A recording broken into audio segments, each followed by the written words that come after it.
Hello बच्चों, my name is मोहक अग्रवाल। बच्चों, आपके लिए एक और नया सेशन लेके आया हूं मैं बायोमोलिक्यूल्स का। इस सेशन में हम लोग कुछ इंपॉर्टेंट टॉपिक्स पर बात करने जाएंगे, जैसे कि प्रोटीन्स, न्यूक्लिक एसिड्स, पॉलीसैकेराइड्स।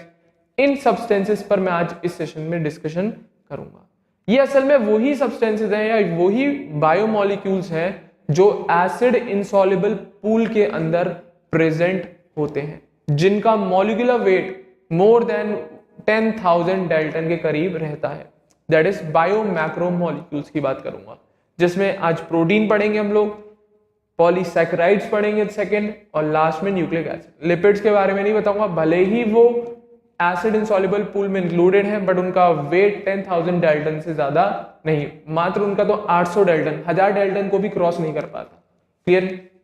तो इस सेशन में हम तीन ही टॉपिक कवर करेंगे, proteins, polysaccharides and nucleic acids. ठीक है ना?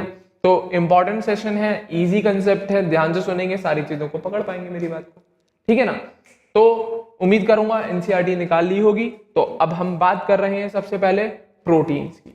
अब ये होते क्या है, कैसे बने होते हैं, क्या क्या चीजें, जितना भी डिटेलिंग होगी वो देखेंगे एक एक करके। ठीक है ना बेटा? तो प्रोटीन्स की बात करते हैं बेटा। प्रोटीन्स को हम बोलते हैं पॉलीपेप्टाइड्स। प्रोटीन्स आर और कुछ नहीं, पॉलीपेप्टाइड्स होते हैं। असल में पेप्टाइड लिंकेजेस की वजह से पॉलीपेप्टाइड, पेप्टाइड लिंकेज होती है, अभी दिखाऊंगा। ठीक है ना? तो इसी बेसिस पे इसका नाम पड़ गया प्रोटीन का पॉलीपेप्टाइड। क्या नाम है बेटा? पॉलीपेप्टाइड्स। ठीक है ना? साथ ही साथ they are linear chain of amino acids. असल में क्या होता है ये प्रोटीन? कुछ नहीं, अमीनो एसिड्स एक एक करके लीनियर एक चेन की फॉर्म में जुड़ते चलते हैं। तो क्या है ये? These are linear chains of amino acid linked by peptide bonds. अब ये कौन सा बॉन्ड है अभी दिखाएंगे, अभी क्या ऑर्गेनिक में सिखाते हैं वैसे, पर मैं यहाँ पे बता दूंगा आपको। ठीक है ना? केमिस्ट्री का पार्ट है, बट स्टिल यहाँ पे बता दिया जाएगा। तो असल में प्रोटीन्स कुछ नहीं, एक लीनियर चेन होते हैं अमीनो एसिड्स की। वो अमीनो एसिड्स किस बॉन्ड से, कोई ना कोई डेफिनेटली जुड़ रहे हैं, तो किसी न किसी बॉन्ड से जुड़ेंगे। तो वो अमीनो एसिड और कुछ नहीं, पेप्टाइड बॉन्ड की मदद से ज्वाइन होकर पूरी लंबी सी चेन बना लेते हैं, और वही पूरी लंबी सी चेन प्रोटीन कहलाती है। वही पूरी लंबी सी लीनियर चेन प्रोटीन कहलाती है। असल में फिगर 9.2 लिखा हुआ है, असल में 9.3 में मेंशन है आपके यहाँ पेप्टाइड बॉन्ड। पहले पेप्टाइड बॉन्ड समझा दूं, देखिएगा जरा, उसी पे बात करेंगे, आगे जाके चर्चा करेंगे पूरी डिटेल में। तो पेप्टाइड बॉन्ड देख लो भाई, थोड़ा बहुत समझ में आएगा, नहीं तो मैं समझा ही रहा हूं यहाँ पर आपको। मैं बेसिक सा कंडीशन लेके चलता हूँ, थोड़ा कॉम्प्लिकेटेड है, समझ में आ जाएगा। ये है पेप्टाइड बॉन्ड, छोटा सा है, चीज ध्यान से सुनेंगे तो आ पाएगी। अमीनो एसिड में हमें पता है एक कार्बन होता है बीच में, हाँ या ना? उससे एक तो जुड़ता है R, एक जुड़ता है H, और पड़ोस में एक जगह होता है COOH और दूसरी जगह होता है NH2। ये है एक अमीनो एसिड। अब ऐसे मेरे पास दो अमीनो एसिड है, कितने? दो अमीनो एसिड है। अब मैं वो दो अमीनो एसिड का खेल दिखा रहा हूं कि हुआ क्या होगा असल में, हुआ क्या होगा असल में। ये कार्बन, ये एक R, ये एक H, यहां पर COOH, यहां पर कौन आएगा बच्चे? COOH। ठीक है? और इधर NH2, इसको रोक ले। इसी तरीके से एक और अमीनो एसिड होगा, यहां पर R, यहां पर H, यहां पर COOH, और यहां पे आएगा NH.H करके लिख दे रहा हूं मैं। ठीक है ना? असल में वो NH2 ही होगा। NH, यहाँ पे बॉन्ड आ गया, थोड़ा पहले पीछे करके बना बॉन्ड NH.H। ये असल में H किसका होगा? अमीनो ग्रुप का होगा, इधर वाले अमीनो ग्रुप का H होगा, HN.H। असल में ये NH2 है, और यहाँ पे COOH। ठीक है? कुछ नहीं होगा, इससे OH और इससे H, ये दोनों निकल के वाटर बना लेंगे, H2O। COO का OH और NH2 का H मिलके वाटर बना लेंगे, और जैसे ये वाटर गया, ये CO और ये NH जुड़ जाएंगे। देख ले, ये CO और ये NH जुड़ जाएंगे।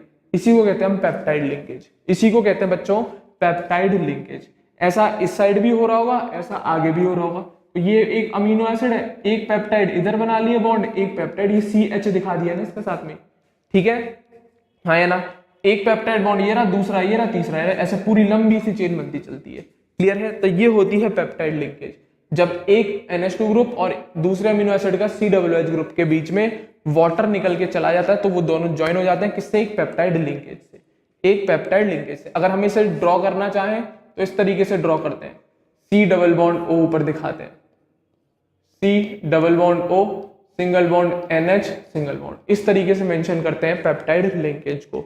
ये है पेप्टाइड लिंकेज आपकी, क्लियर है। और ऐसी बहुत सारी लिंकेजेस मिल रही है, इसी वजह से प्रोटीन्स को हम पॉलीपेप्टाइड का भी नाम देते हैं।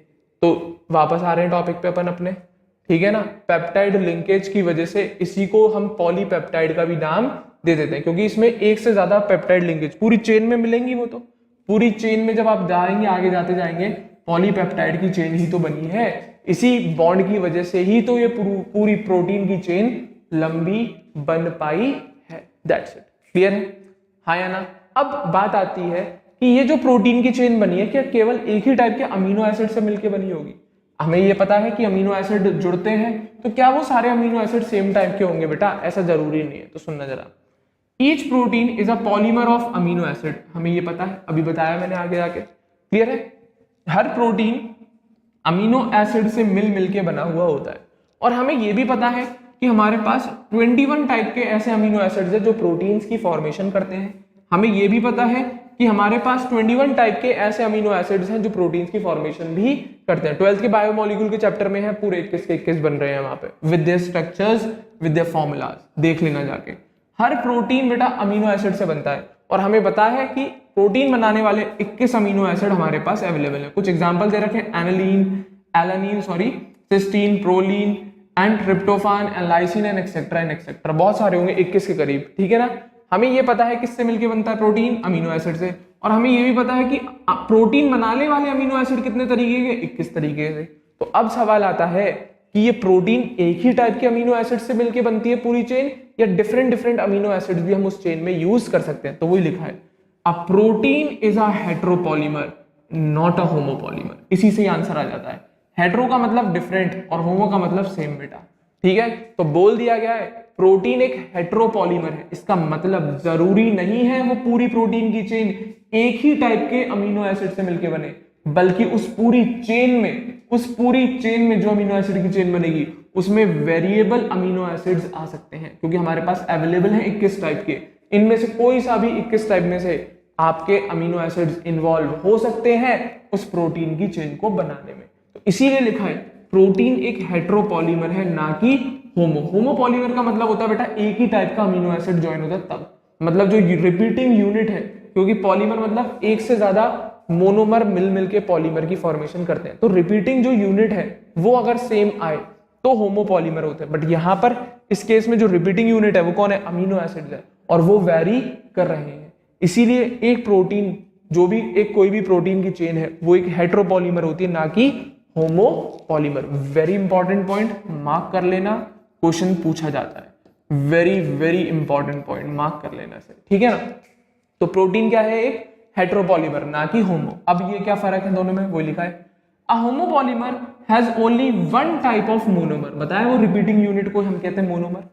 तो वही लिखा है a homopolymer has only one type of monomer repeating n number of times, जो पूरी चेन में नंबर ऑफ टाइम्स n बार, मैंने मान लिया n, अब ये 1 2 3 4 कुछ भी हो सकता है, n number of times bar repeat हो रहा हो, हाँ या ना। बट प्रोटीन में ऐसा नहीं होता, क्योंकि प्रोटीन में अमीनो एसिड बदलते रहते हैं, कोई फिक्स नंबर ऑफ टाइम्स नहीं है जो वो मोनोमर रिपीट हो रहा हो, हर बार कोई ना कोई दूसरा भी आ सकता है अमीनो एसिड, ठीक है, वेरिएशन रहते हैं। तो वही लिखा है a homopolymer has only one type of monomer repeating n number of times, कितनी बार, n नंबर ऑफ टाइम बार रिपीट होता जाएगा।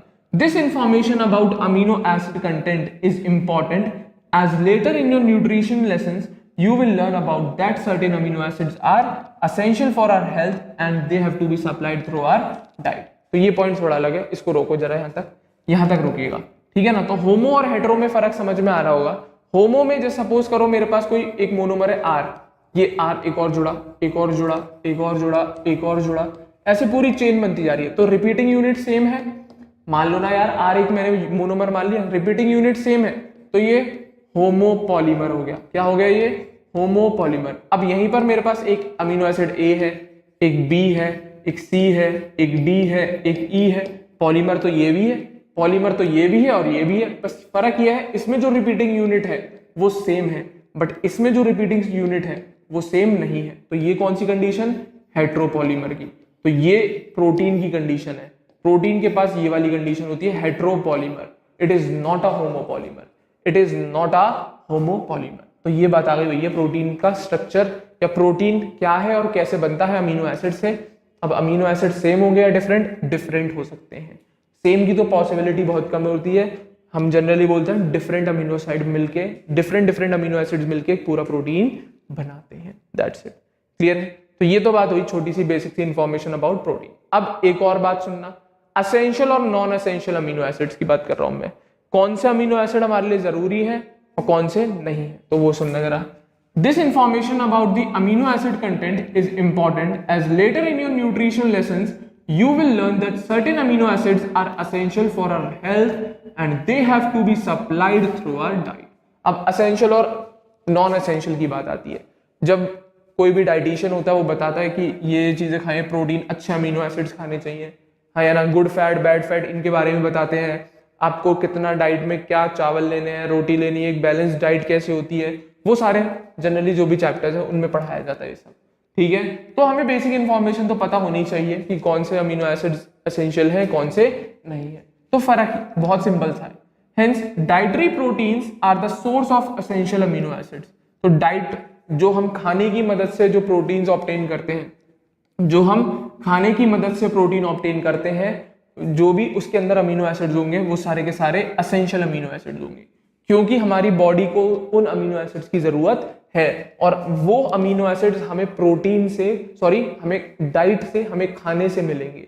ये नहीं कि हमारी बॉडी में वो बन रहे होंगे, हमें एक्सटर्नल रिक्वायरमेंट होगी, बाहर से उन्हें इनटेक करना पड़ेगा। तो वही लिखा है। इसी वजह से जितने भी डाइटरी प्रोटीन्स हैं वो बहुत अच्छा सोर्स होते हैं एसेंशियल अमीनो एसिड्स का, इसलिए हमें खाने की मदद लेनी पड़ती है।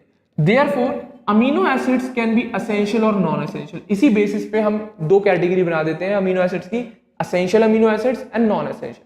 एसेंशियल वो होते हैं बेटा जो हमें फूड या बैलेंस डाइट से लेने पड़ते हैं, बाहर से एक्सटर्नली इंजेस्ट करने पड़ते हैं।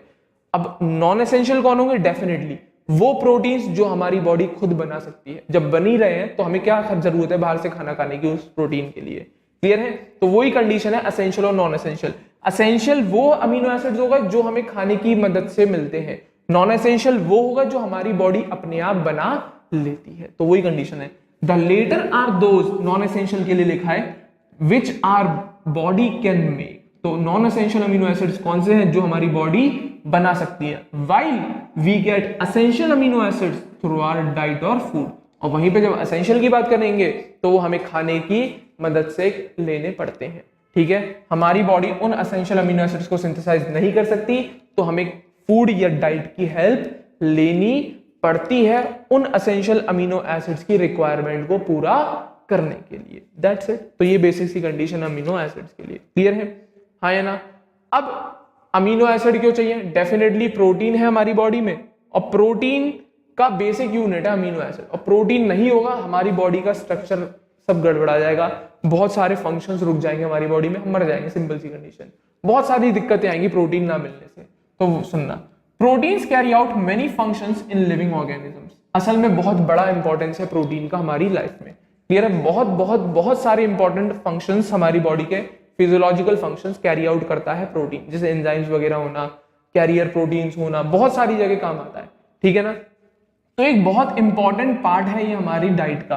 तो protein carry out functions in living organisms. Some proteins transport nutrients across cell membrane, some fight infectious organisms, some are hormones, some are enzymes and etcetera. तो बहुत सारे काम है भाई प्रोटीन के हमारी बॉडी के अंदर। तो अमीनो एसिड अल्टीमेटली प्रोटीन ही तो बनाएंगे मिल के। तो अमीनो एसिड की क्यों जरूरत है? क्योंकि वो हमारी बॉडी में प्रोटीन की मात्रा को पूरा कर देंगे, जो कमी होगी वो सब बन जाएंगे प्रोटीन। ठीक है ना? और प्रोटीन क्यों जरूरी है? क्योंकि ये हमारी बॉडी के बहुत सारे फिजियोलॉजिकल फंक्शंस को कंट्रोल करते हैं, जैसे कि किसी सब्सटेंस का ट्रांसपोर्ट कराना, जैसे कि न्यूट्रिएंट का ट्रांसपोर्ट कराना किसी सेल मेम्ब्रेन के अक्रॉस, कुछ इन्फेक्शियस ऑर्गेनिज्म WBCs वगैरह जो हमारी काम करती है उनको मारने में हेल्प करना एंटीबॉडी की तरह। सम हार्मोन्स होते हैं, प्रोटीनेशियस हार्मोन्स होते हैं, एंजाइम्स आधे से ज्यादा प्रोटीन के ही बने होते हैं। तो ये सब बहुत इंपॉर्टेंट फंक्शन है हमारी लिविंग ऑर्गेनिज्म या हमारी बॉडी के लिए। जैसे कि कुछ एग्जांपल दे रखे हैं कोलेजन का, हाँ है ना? टेबल बन रही है वैसे अब, बट फिर भी जो दिखा दे रहा हूँ, एक एग्जांपल दे रखा है कोलेजन का। क्या? Collagen is the most abundant protein in the animal world. Mark कर लेना, क्वेश्चन पूछा गया हुआ है। एनिमल वर्ल्ड में जो सबसे ज्यादा पाए जाने वाला प्रोटीन है कोलेजन। कौन सा? Collagen protein. क्लियर है? तो collagen is the most abundant protein in animal world, जो एनिमल वर्ल्ड है। और वहीं पे एक और है प्रोटीन दूसरा, राइबोलोज बाइफॉस्फेट कार्बोक्सिलेज ऑक्सीजनेज, इसकी शॉर्ट फॉर्म है र्यूबिस्को एंजाइम होता है बेटा ये। राइबोलोज bisphosphate carboxylase and oxygenase, it is an enzyme. अब बढ़ाएंगे कहां पर मिलेगा? प्लांट फिजियोलॉजी पढ़ाऊंगा तो वहां पर मिलेगा। Ribulose bisphosphate carboxylase oxygenase is the most abundant protein in the whole of the biosphere. पूरे बायोस्फीयर में सबसे ज्यादा इंपॉर्टेंट क्वेश्चन आता है यहां से। क्लियर है? तो ये कोलेजन तो केवल एनिमल वर्ल्ड में सबसे ज्यादा मात्रा में है, पर पूरे बायोस्फीयर की अगर हम बात करें तो र्यूबिस्को प्रोटीन सबसे ज्यादा पाया जाता है। एनिमल वर्ल्ड में कोलेजन आंसर आएगा, बट पूरे बायोस्फीयर में राइबोलोज बाइफॉस्फेट कार्बोक्सिलेज आंसर आएगा। तो कुछ एग्जांपल है प्रोटीन का उनकी अबंडेंस के अकॉर्डिंग। क्लियर है? अब कौन सा प्रोटीन कौन सा फंक्शन कैरी आउट कर रहा है, ये टेबल बन रही है आपके बुक में भी, ये दिख रही होगी उम्मीद कर रहा हूं। 9.5 कौन कौन सा प्रोटीन कौन कौन से काम कर रहा है, सारे नहीं है, थोड़े से बता रखे हैं। कोलेजन का काम इंटरसेलुलर ग्राउंड सब्सटेंस बनाता है बेटा, सेल के बीच में जो भरा हुआ सामान होता है। दूसरा ट्रिप्सिन एंजाइम है, क्या है? एंजाइम है। इंसुलिन हार्मोन है, अब कहां पे काम आता है वो बात की बात है, जब ह्यूमन फिजियोलॉजी पढ़ेंगे तब आएगा। ट्रिप्सिन कहां में काम आता है, इंसुलिन कहां में काम आता है, वो सारी ह्यूमन फिजियोलॉजी में सिखाऊंगा। ठीक है?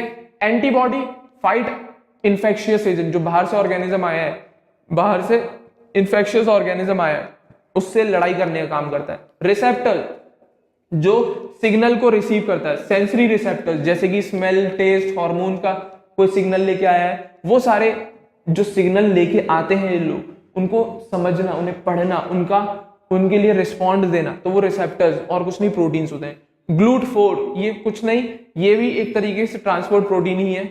Enables glucose transport into cell, ये भी यहां पर बेटा बहुत छोटे सा पॉइंट बोल दिया है, असल में ग्लूट4 का बहुत कॉम्प्लेक्स फंक्शन होता है, इतना एक वर्ड में एक्सप्लेन नहीं कर सकते। ये बिल्कुल ग्लूकोज का ट्रांसपोर्ट ही प्रोवाइड कराता है सेल के अंदर की तरफ, सेल के अंदर एंटर करवाता है ग्लूट4।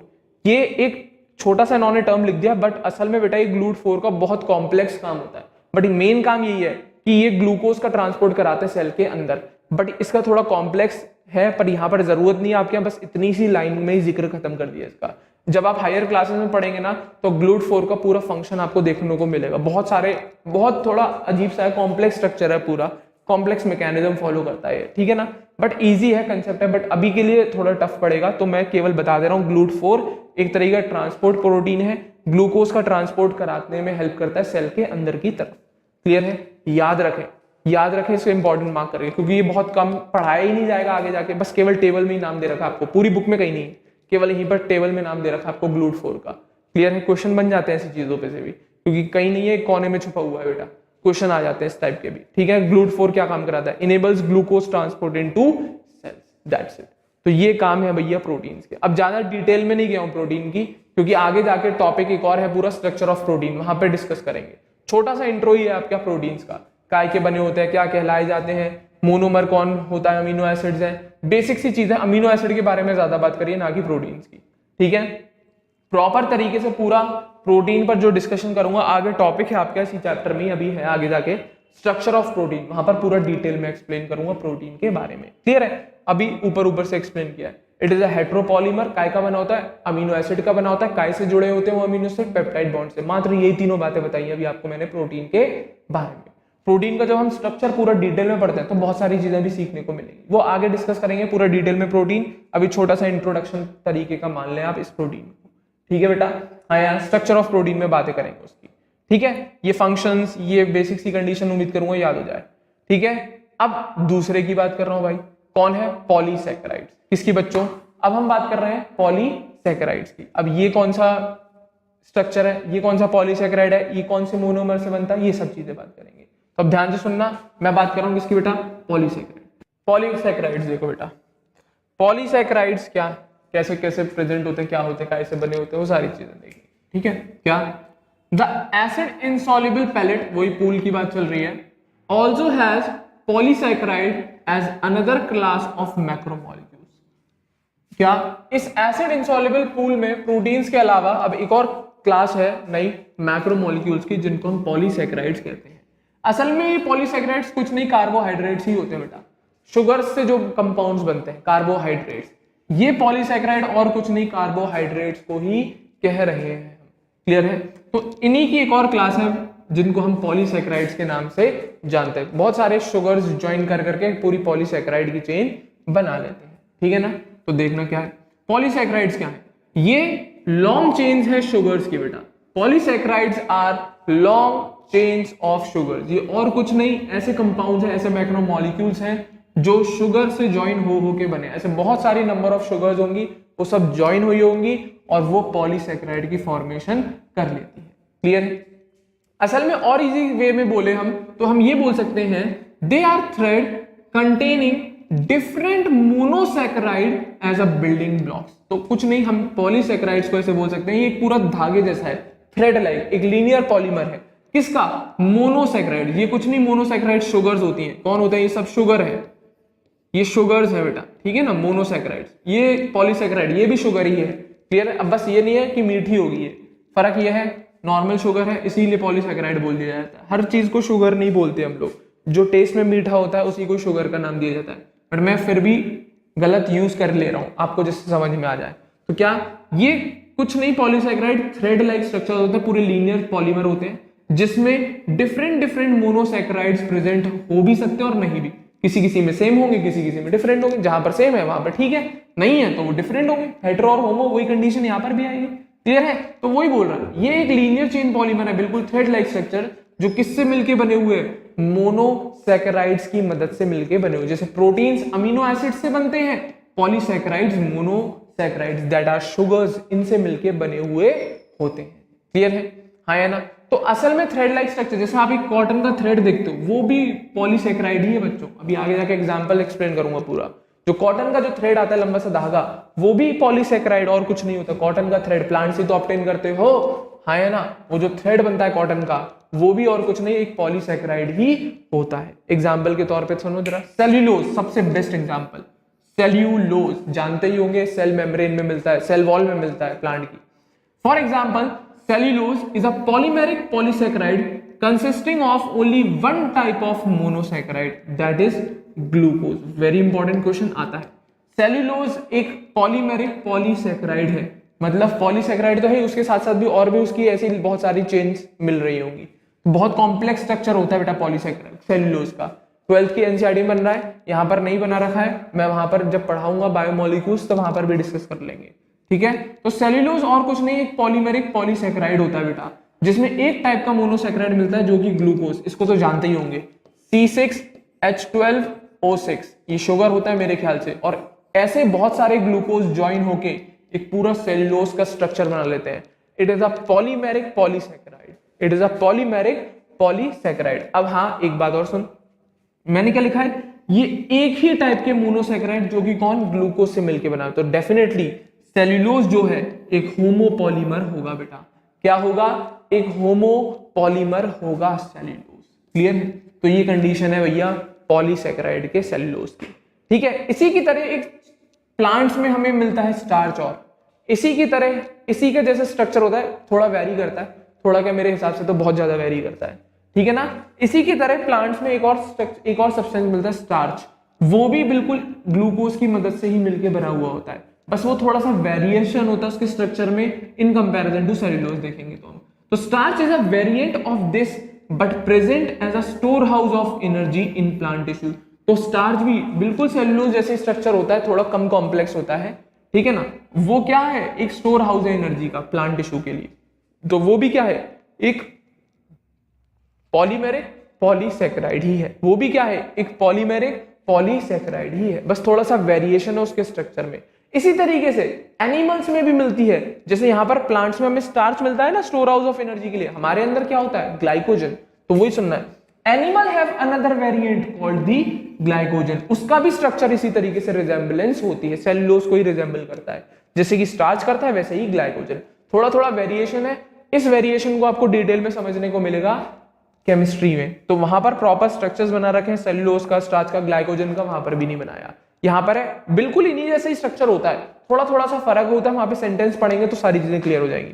अभी यहाँ पर मैं केवल छोटा छोटा बता रहा हूँ, ऊपर से छोटा मोटा, glycogen, starch, cellulose, polymeric polysaccharides होता है, वहां पर डिटेल में आएगा, उसका स्ट्रक्चर कैसे बनता है, बॉन्डिंग कैसे होती है, सब कुछ सीखने को मिलेगा। ठीक है, यहाँ पर हम उसे बेसिक पे ही रखेंगे, ज्यादा डिटेल में नहीं जाएंगे, केमिस्ट्री नहीं पढ़ानी है मुझे, बस आपको ये टर्म्स याद होने चाहिए, मोर देन इनफ। तो सेलुलोज काय का बना होता है, ग्लूकोज का बना हुआ होता है, मोनोसैकेराइड है ग्लूकोज। तो किस फॉर्म में मिलेगा, पॉलीमेरिक पॉलीसैकेराइड की फॉर्म में, होमोपॉलीमर। इसी तरीके से स्टार्च भी एक होमोपॉलीमर है, काय का, ग्लूकोज का, बिल्कुल थोड़ा बहुत ही स्ट्रक्चर में वेरिएशन है। ग्लाइकोजन भी काय का, ग्लूकोज का ही मोनोमर है, ग्लूकोज ही उसका मोनोमर है, ग्लाइकोजन का भी। क्लियर है, तो ये सब क्या है, पॉलीमेरिक पॉलीसैकेराइड्स है, पॉलीमेरिक पॉलीसैकेराइड, जिन सब का स्ट्रक्चर लगभग सेलुलोज जैसा ही है।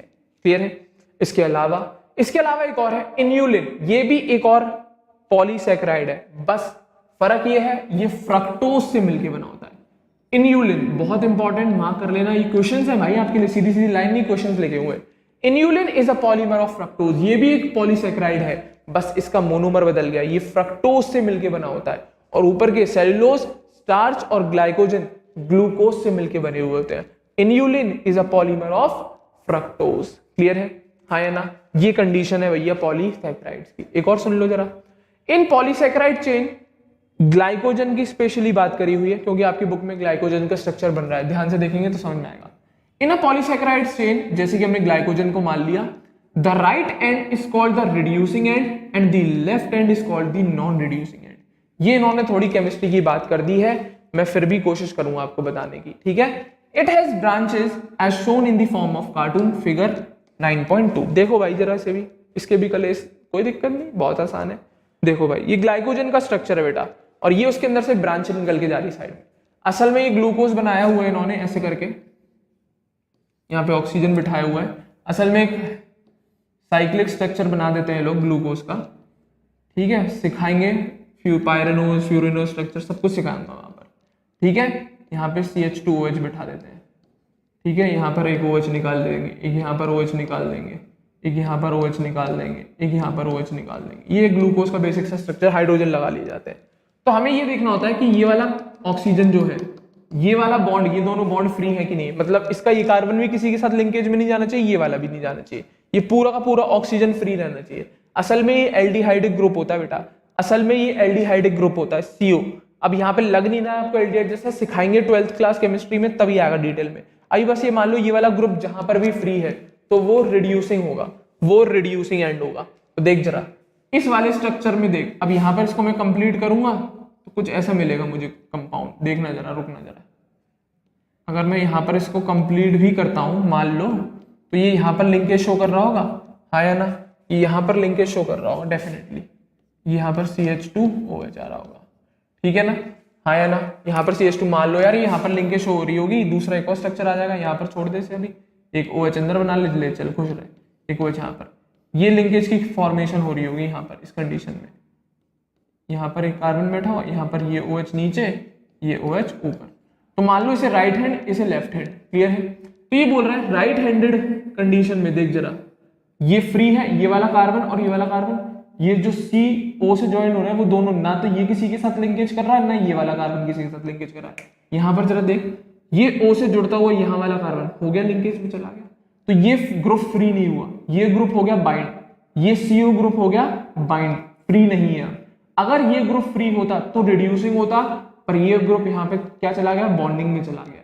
CO ये वाला बॉन्ड काय में चला गया, बॉन्डिंग में चला गया, देख ये बॉन्ड बनना है, पर यहाँ पर तो ये फ्री है ना, यहाँ पर तो ये फ्री है। इसी वजह से ग्लाइकोजन का जो राइट हैंड साइड होती है वो रिड्यूसिंग होती है नेचर में, और जो लेफ्ट हैंड साइड होती है वो non reducing, because of the functional group CHO group.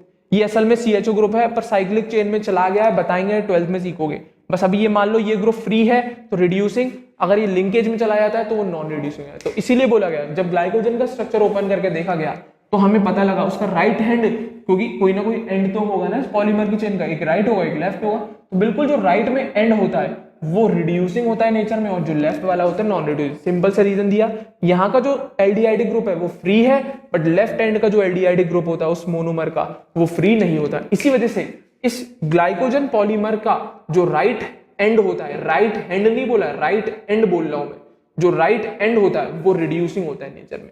कैसा होता है बेटा, वो रिड्यूसिंग, और वो लेफ्ट वाला नॉन रिड्यूसिंग। तो वही लिखा है, इन अ पॉलीसैकेराइड चेन से glycogen, the right and is called reducing and. क्या बोल रहे हैं राइट एंड को बेटा? रिड्यूसिंग एंड बोल रहे हैं। क्या बोल रहे हैं? Right and is called reducing and. वहीं पे लेफ्ट एंड को क्या बोल रहे हैं? ये नॉन रिड्यूसिंग एंड। रीजन मैंने समझा दिया, यहाँ पे एल्डिहाइड ग्रुप फ्री मिलेगा, यहाँ पर नहीं मिलेगा। क्लियर है? हाँ या ना? और इसकी ब्रांचेस जो निकलती है साइड से वो कार्टून में मेंशन है, आप देख सकते हो उन्हें बाद में आराम से। ठीक है, तो ये बात हो गई भैया ग्लाइकोजन की। एक और एग्जांपल देख स्टार्च का। स्टार्च का यहाँ पे स्ट्रक्चर नहीं बन रहा है, असल में एक हेलिकल सेकेंडरी स्ट्रक्चर मिलता है स्टार्च का, बिल्कुल हेलिक्स मिलते हैं गोल गोल से गोल गोल से। Starch form helical secondary structure. Question है सीधा सीधा, कैसा स्ट्रक्चर होता है? एक हेलिकल हेलिक्स फॉर्मेशन होती है, हेलिकल सेकेंडरी स्ट्रक्चर होता है, मतलब लूप क्रिएट हो जाते हैं, इस टाइप के लूप्स क्रिएट हो जाते हैं। ठीक है, ऐसा टाइप का स्ट्रक्चर मिलता है।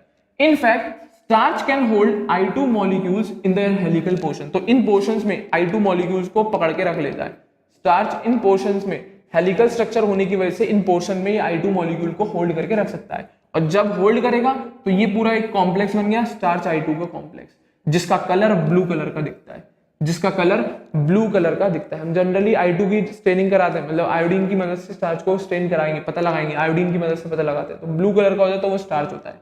ठीक है, रीजन क्योंकि स्टार्च का जो स्ट्रक्चर होता है हेलिकल होता है, जिसमें वो I2 के मॉलिक्यूल्स को पकड़ लेता है, और इसी वजह से वो ब्लू कलर का अपीयर होता है। पर यही काम सेल्यूलोज के साथ करा है, क्योंकि सेल्यूलोज का भी बेटा कॉम्प्लेक्स स्ट्रक्चर होता है, सेल्यूलोज का भी कॉम्प्लेक्स स्ट्रक्चर होता है, बट फर्क ये है वहां पर इस टाइप के हेलिक्स फॉर्मेशन नहीं होती, तो इसलिए सेल्यूलोज के केस में ये वाली स्टेनिंग नहीं कर सकते। तो वो लिखा है cellulose does not contain complex helices and hence can not hold iodine molecule. Question आया हुआ है कि क्यों स्टार्च कर पाता है ये काम और सेल्यूलोज नहीं? क्योंकि स्टार्च में कॉम्प्लेक्स सेकेंडरी हेलिकल स्ट्रक्चर मिलता है, सेल्यूलोज में ऐसा नहीं है। इस वजह से स्टार्च I2 को पकड़ लेता है और ब्लू कलर का अपीयर हो जाता है, पर सेल्यूलोज ऐसा काम नहीं कर पाता है। तो ये कुछ एग्जांपल्स हैं भैया पॉलीसैकेराइड्स के अलग अलग स्पेशल।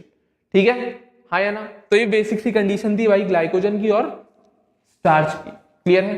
सेल्यूलोज एक पॉलीसैकेराइड है और बहुत काम का पॉलीसैकेराइड है बेटा, नोट सुनना, एक बहुत बेहतरीन चीज बता रहा हूं, बहुत इंपॉर्टेंट। सेल्यूलोज एक बहुत बेहतरीन पॉलीसैकेराइड है, बहुत काम का है। जैसे सबसे इंपॉर्टेंट काम उसका प्लांट की सेल वॉल्स को बनाने में जिससे बनी हुई होती है, वो असल में मेजर कॉम्पोजिशन उसकी सेल्यूलोज की होती है। अगर ये नहीं होता सेल्यूलोज, प्लांट की सेल वॉल नहीं होती। साथ ही साथ जो किताबों में पेपर आते हैं आपके पास, कॉपियों में पेपर होते हैं, पेपर जितने भी हैं कैसे बनाते हैं? प्लांट के पल्प से, उसके मिल्क से, प्लांट मिल्क से। तो प्लांट के पल्प से जो बनाते हैं वो भी और कुछ नहीं सेल्यूलोज ही होता है। तो देख कितना इंपॉर्टेंट यूज है सेल्यूलोज का, पॉलीसैकेराइड है, बहुत काम का है। प्लांट सेल वॉल काय की होती है? सेल्यूलोज की। पेपर काय के बनते हैं? सेल्यूलोज के। कॉटन का फाइबर, जो कपड़े बनते हैं कॉटन के, वो भी क्या होता है? सेल्यूलोज होता है। अभी मैंने बोला पॉलीसैकेराइड क्या है? सेल्यूलोज है, और सेल्यूलोज क्या है? कॉटन फाइबर है। कॉटन के थ्रेड लाइक स्ट्रक्चर्स वो सब क्या है? सेल्यूलोज के बने होते हैं, और सेल्यूलोज इज अ पॉलीसैकेराइड। तो हम बोल सकते हैं ना कि कॉटन का थ्रेड एक पॉलीसैकेराइड है, बिल्कुल बोल सकते हो। क्लियर है? तो ये काम है सेल्यूलोज के यूजेस एक तरीके के। स्टार्च के क्या है यूजेस? थोड़ी स्टार्च में एक स्पेशल पॉइंट, हाँ या ना? अब बात आती है क्या सर केवल इसी टाइप के बेसिक से पॉलीसैकेराइड्स मिलते हैं? बेटा इनसे भी कॉम्प्लेक्स पॉलीसैकेराइड्स नेचर में एग्जिस्ट करते हैं। तो सुनना जरा, there are more complex polysaccharide in nature. जरूरी नहीं है केवल ये सिंपल सिंपल से पॉलीसैकेराइड्स ही मिले, इनसे भी कॉम्प्लेक्स पॉलीसैकेराइड जिनकी बेसिक यूनिट नॉर्मल शुगर्स नहीं होते, जिनकी बेसिक यूनिट नॉर्मल शुगर्स नहीं होती, उनमें फर्क होता है उनके मोनोसैकेराइड्स का। वो उनके जो बिल्डिंग ब्लॉक्स होते हैं, जो उनका मोनोसैकेराइड मोनोमर यूनिट होता है, वो या तो अमीनो शुगर्स होते हैं या फिर केमिकली मॉडिफाइड शुगर्स, जैसे कि ग्लूकोज अमीन, एन-एसिटाइल गैलेक्टोज अमीन, इस टाइप के शुगर्स होते हैं। क्लियर है?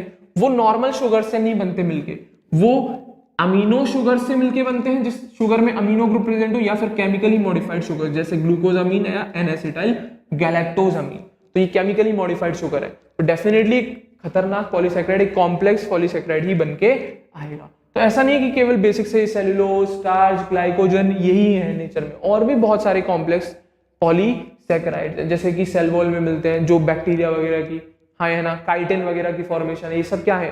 Complex polysaccharide. जैसे ये एग्जांपल दे रखा है, एक्सोस्केलेटन ऑफ आर्थ्रोपोड्स, कीड़े मकोड़े for example, have a complex polysaccharide. इनके पास एक कॉम्प्लेक्स पॉलीसैकेराइड होता है जिसको हम काइटिन बोलते हैं। क्या बोलते हैं बेटा? काइटिन। क्या बोलते हैं? एक कॉम्प्लेक्स पॉलीसैकेराइड है, सेल्यूलोज की तरह ही होता है, बस फर्क स्ट्रक्चर में होता है, काइटिन होता है। क्या होता है इनकी सेल वॉल में? काइटिन, या सेल मेम्ब्रेन काय की बनी हुई होती है, काय की, या एक्सोस्केलेटन बोलो, सेल मेम्ब्रेन छोड़ो, एक्सोस्केलेटन जो बाहर का ढांचा होता है वो काय का? एक कॉम्प्लेक्स पॉलीसैकेराइड काइटिन का बना हुआ होता है। क्लियर है? These complex polysaccharides are heteropolymer. Very important question पूछा गया था पिछले साल, क्या कि जो कॉम्प्लेक्स पॉलीसैकेराइड्स होते हैं वो होमोपॉलीमर होते हैं कि हेटेरोपॉलीमर होते हैं। वेरी इंपॉर्टेंट, काइटिन पे क्वेश्चन आया था, काइटिन इज हेटेरो या होमो, हेटेरोपॉलीमर आया था। क्लियर है? कैसा पॉलीमर आया था बेटा? हेटेरोपॉलीमर आया था। क्वेश्चन पूछा गया था काइटिन कैसा, होमोपॉलीमर की हेटेरोपॉलीमर होता है chitin. Very important question, mark कर लेना, गलत नहीं होना चाहिए। That's it. तो ये बेसिक सी कंडीशन है पॉलीसैकेराइड्स की। कुछ नहीं, जब शुगर्स मिल के एक पूरी चेन बना दे लंबी सी, उन्हीं को हम पॉलीसैकेराइड्स का नाम दे देते हैं, बेसिक सी। स्टार्च पढ़ाया, सेलुलोज पढ़ाया, ग्लाइकोजन पढ़ाया, इन्यूलिन पढ़ाया, काइटिन पढ़ाया। बेसिक सी कंडीशन है, याद हो जाने चाहिए सारे। ठीक है? एग्जांपल्स भरे हैं भैया इस पैराग्राफ में। ठीक है? अब तीसरा कंपोनेंट बचा है किसका? एसिड इंसॉल्युबल पूल का, दैट इज न्यूक्लिक एसिड। तीसरा मैक्रोमोलिकुलर टाइप, ये बोल सकते हैं एसिड इंसॉल्युबल पूल में कौन थे? बायोमैक्रोमोलिक्यूल्स। तो पहला टाइप प्रोटीन बता दिया, दूसरा पॉलीसैकेराइड बता दिया, लिपिड्स नहीं बताऊंगा, न्यूक्लिक एसिड बताएंगे। तीसरा टाइप कौन सा है कैटेगरी? न्यूक्लिक एसिड देखना, एक और मैक्रोमोलिकुलर कंपोनेंट की कैटेगरी है डिफरेंट टाइप का, तो सुनना जरा। The other type of macromolecule that one would find in the acid insoluble fraction of any living tissue is the nucleic acid. Polypeptide, polysaccharide के अलावा जो तीसरा इंपॉर्टेंट है मैक्रोमोलिक्यूल वो है न्यूक्लिक एसिड। अभी है क्या? ये कुछ नहीं, इनको हम बोलते हैं पॉलीन्यूक्लियोटाइड्स। न्यूक्लिक एसिड का ही नाम है। जैसे प्रोटीन्स को हम पॉलीपेप्टाइड बोल रहे हैं, ऐसे ही शुगर्स को हम पॉलीसैकेराइड्स बोल रहे हैं, ऐसे ही न्यूक्लिक एसिड्स को हम पॉलीन्यूक्लियोटाइड, जो इनका बिल्डिंग ब्लॉक है, इनका मोनोमर है, जिनसे बने हैं, उसके आगे बस पॉली लगा देते हैं हम लोग। ठीक है ना? तो पॉलीन्यूक्लियोटाइड के नाम से जाना जाता है। हाँ या ना? और together with polysaccharide, polypeptide, these comprise the true macromolecular fraction of any living tissue or a cell। तो इसने एक नोट बता दिया आपको कि पॉलीपेप्टाइड और पॉलीसैकेराइड के साथ ये पॉलीन्यूक्लियोटाइड मिलके ये तीनों मेजर कंपोनेंट बनाते हैं मैक्रोमोलिकुलर फ्रैक्शन का। लिपिड आ जाता है, बट जो मेजर कॉम्पोजिशन होती है मैक्रोमोलिकुलर फ्रैक्शन की, वो किस किस की होती है? पॉलीन्यूक्लियोटाइड, पॉलीपेप्टाइड एंड पॉलीसैकेराइड्स की। क्लियर है? अब पॉलीन्यूक्लियोटाइड के बारे में सुन लो जरा। क्या? न्यूक्लिक एसिड काय के बने हुए होते हैं? अभी बताया न्यूक्लियोटाइड के बने होंगे, तो सुनना है। अब मैं बात कर रहा हूं केवल न्यूक्लिक एसिड की, तो सुनना। For nucleic acid the building block is a nucleotide. आपको सिखा चुका हूं पिछले लेक्चर्स में, न्यूक्लियोटाइड का स्ट्रक्चर पूरा बताया था मैंने। पहले नाइट्रोजनस बेस दिखाया, फिर शुगर दिखाया, फिर न्यूक्लियोसाइड बनाया, फिर न्यूक्लियोटाइड बनाया था, पूरा प्रॉपर सारी चीजें बताई थी। ठीक है ना? तो अब ये बात आती है न्यूक्लियोटाइड में प्रेजेंट क्या क्या होती है। अब nucleotide has 3 chemical distinct components. अब कौन कौन से हैं वो देख लो, मैं ऊपर स्ट्रक्चर दिखा देता हूं डायरेक्ट आपको। तो 3 बेसिक से इसके कंपोनेंट होते हैं न्यूक्लियोटाइड के अंदर। पूरा स्ट्रक्चर से समझाऊंगा, टेंशन नहीं लेना। ये रहा, 3 बेसिक कंपोनेंट होते हैं न्यूक्लियोटाइड के अंदर। एक तो बेटा ये होते हैं, these are called nitrogenous bases. अब वहां पर मैंने केवल इनके नाम लिख दिए, ये है नाइट्रोजनस बेसिस। दूसरा कंपोनेंट है ये शुगर। अब ये शुगर यहाँ पे आधी अधूरी बन रही है, शुगर मैं ऊपर पूरी दिखा देता हूं इनकी। ये इस टाइप की शुगर बन रही होगी, ये शुगर होती है। राइबोज दूसरी होती है डीऑक्सीराइबोज, यहां से OH गायब हो जाता है, बस सेम टू सेम स्ट्रक्चर है, बस ये OH को गायब कर देना तो डीऑक्सीराइबोज कर देना उसे, ये राइबोज है। तो ये शुगर होती है।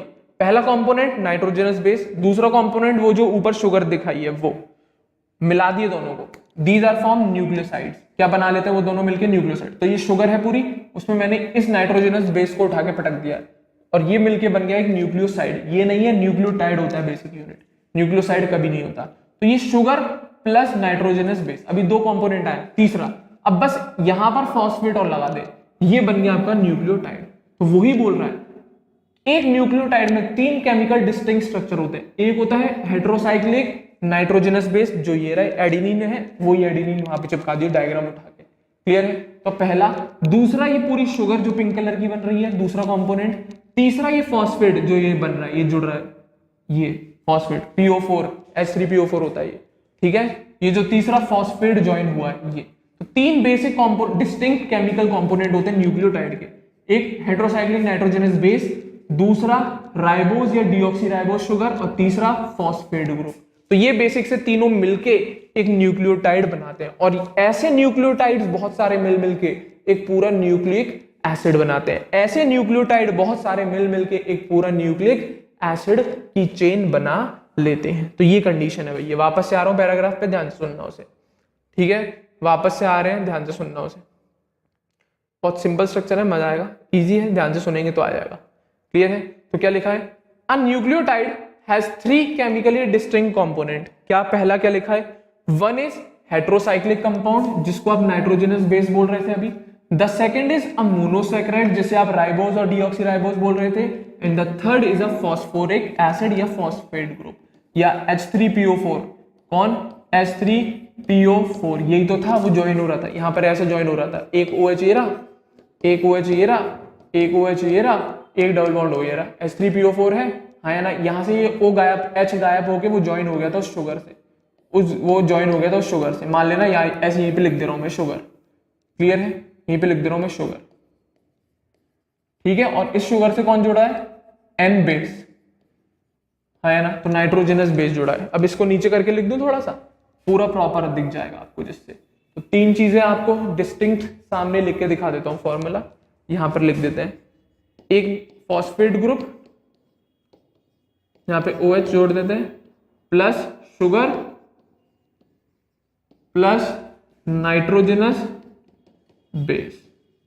तो ये 3 डिस्टिंक्ट कंपोनेंट आ गए। एक आ गया नाइट्रोजनस बेस, एक आ गया शुगर, एक आ गया ये फॉस्फेट ग्रुप। तो इन तीनों को मिला के एक न्यूक्लियोटाइड कहते हैं, और ऐसे न्यूक्लियोटाइड मिलके पूरा एक न्यूक्लिक एसिड बनाते हैं। तो ये न्यूक्लियोटाइड के लिए लिखा है। A nucleotide has 3 chemical distinct component. One is heterocyclic compound, that is nitrogenous base.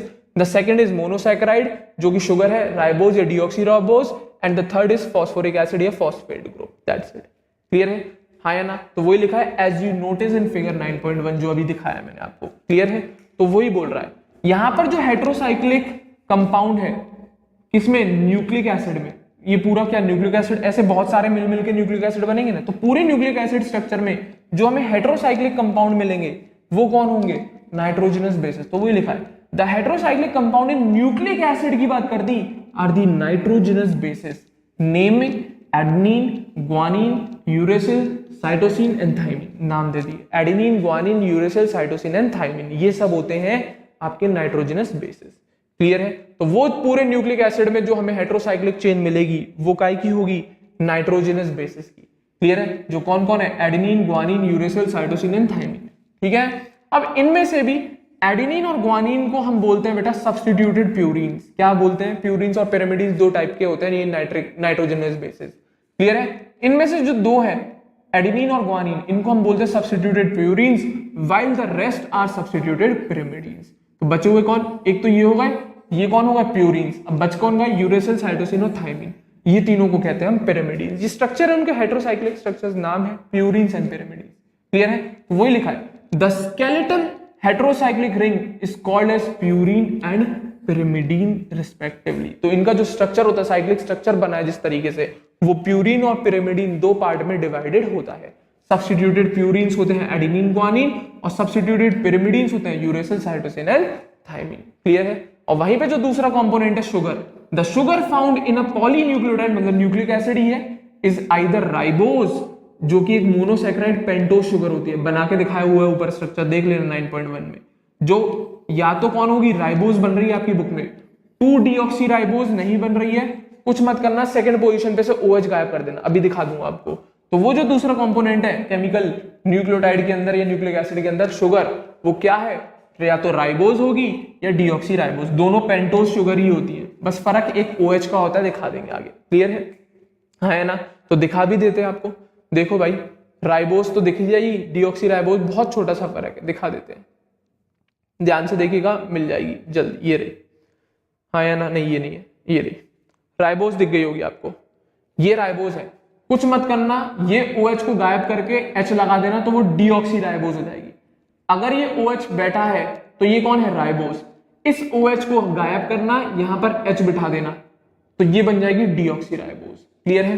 तो ये फर्क है दोनों शुगर में। और इन दोनों शुगर में फर्क होने की वजह से न्यूक्लिक एसिड भी बदल जाते हैं, नाम दोनों के फर्क होता है। ये शुगर बदलने से बहुत बड़ा फर्क पड़ता है बेटा, पूरा न्यूक्लिक एसिड का नाम ही बदल जाता है, पूरा न्यूक्लिक एसिड का नाम ही बदल जाता है। ये रहा देखो, a nucleic acid containing deoxyribose sugar, अगर जिस न्यूक्लिक एसिड में डीऑक्सीराइबोस शुगर होगी तो उसे हम कहेंगे डीऑक्सीराइबो न्यूक्लिक एसिड। क्या बोलेंगे बेटा? Deoxyribo nucleic acid. आपकी या हमारी भाषा में शॉर्ट में हम उसे डीएनए बोलते हैं, जो हमारा जेनेटिक मटेरियल है। तो जो हमारा जेनेटिक मटेरियल ही सिखा रहा हूं आपको मैं ये, ठीक है। तो क्या है? Deoxyribo nucleic acid. जो डीएनए होता है वो यही होता है, और अगर डीऑक्सीराइबोस की जगह वो राइबोस शुगर से बना होगा तो उसे हम बोलते हैं ribo nucleic acid, that is called RNA. जो दोनों चीज हमारे अंदर मिलती है, डीएनए भी मिलते हैं, आरएनए भी मिलते हैं, दैट्स इट। तो ये डीएनए आरएनए क्या है? ये पॉलीन्यूक्लियोटाइड्स है, यही तो न्यूक्लिक एसिड्स हैं, यही तो पॉलीन्यूक्लियोटाइड या न्यूक्लिक एसिड्स, एक ही बात है घुमा फिरा के, हाँ या ना? कान ऐसे पकड़ो या घुमा के पकड़ो, एक ही बात है। या आप पॉलीन्यूक्लियोटाइड बोल दो या न्यूक्लिक एसिड बोल दो, घंटा कोई फर्क नहीं पड़ रहा। फर्क शुगर की वजह से पड़ा है, तो शुगर बदलेगी। अगर डीऑक्सीराइबोस शुगर है तो वो डीएनए बनाएगी, राइबोस शुगर है तो वो आरएनए बनाएगी, दैट्स इट। तो ये कंसेप्ट है भैया मैक्रोमोलिक्यूल्स के फ्रैक्शंस का। जो मैक्रोमोलिक्यूलर फ्रैक्शन था उसमें कौन कौन सी कैटेगरी के हमें कंपाउंड मिलते हैं? पहला प्रोटीन, दूसरा पॉलीसैकेराइड और तीसरा ये न्यूक्लिक एसिड। मिलता है लिपिड भी है, पर लिपिड इनके मॉलिक्यूलर वेट के बराबर पॉलीमेरिक फॉर्म में नहीं होता, लिखाया हुआ है नोट बना के, पॉलीमेरिक फॉर्म में नहीं होता, इसीलिए नहीं पढ़ा है लिपिड्स। क्लियर है? तो ये बात हो गई भैया आपके बायो मैक्रोमोलिक्यूलर फ्रैक्शन की, कौन कौन उसके अंदर पाया जाता है, दैट्स इट। क्लियर है? उम्मीद कर रहा हूं यहां तक आपको सारी चीजें क्लियर हो गई होंगी। इस सेशन को अब यहीं तक रखेंगे, नहीं तो बहुत ज्यादा लेंथी सेशन हो जाएगा, ऊपर से जाएगा फिर टॉपिक, मजा नहीं आएगा, ठीक है ना। तो उम्मीद करूंगा आज के सेशन के आपको सारे पॉइंट्स ढंग से क्लियर होंगे और आपको मेरा ये वीडियो जरूर पसंद आया होगा। तो वीडियो को जरूर लाइक करें और हमारे चैनल अग्रबंधु ज्ञान केंद्र को सही बच्चे जरूर सब्सक्राइब करें। अगले सेशन में एक नया टॉपिक डिस्कस करेंगे। असल में ये प्रोटीन जो यहाँ पर मैंने एक छोटा सा इंट्रोडक्शन बताया ना, अगले सेशन में मैं इस प्रोटीन को पूरा डिटेल में डिस्क्राइब करूंगा। अगले सेशन में हम पूरा डिटेल में पढ़ेंगे कि प्रोटीन का एक्चुअल में स्ट्रक्चर होता कैसे। क्लियर है? तब तक ढंग से इसको रिवाइज कर लें, याद कर लें सारी चीजें बेटा। अगले सेशन में मिलता हूं। Thank you very much.